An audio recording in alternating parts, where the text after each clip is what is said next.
Babaeng guro nang halay umano ng kanyang estudyante? Yan ang ating aalamin sa Lynn's Stories to Tell.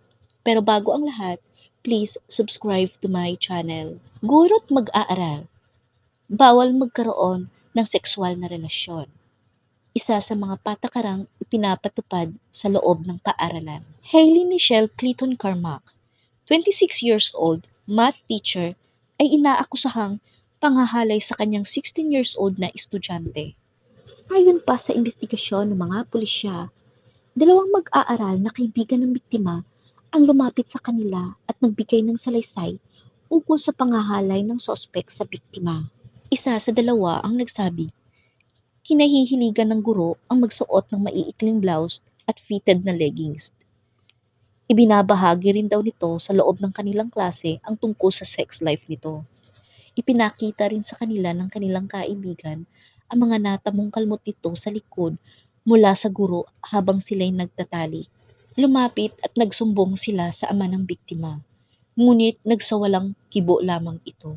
Patong-patong na kaso ang isinampa laban sa guro, pang-aabuso sa karapatan ng bata, panggagahasa, pakikipagtalik sa isang menor de edad at pangmomolestya. Habang ang ama ng biktima na si Mark Crichton ay nakaharap sa kasong pang-aabuso sa karapatan ng bata sa kadahilanang hindi inaksyonan ang mga nangyari sa anak.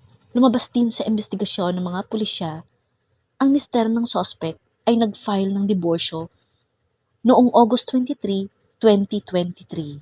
Nitong December 22 ay inilabas ang warrant of arrest sa guro. Ngunit kinabukasan, December 23, ay nilisan nito ang Missouri State. Tumakas, lumipad patungong Texas.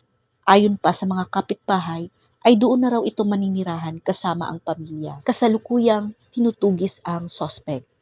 Malibang mag-ibigan ang estudyante at guro o kaya'y maling umibig sa isang menor de edad.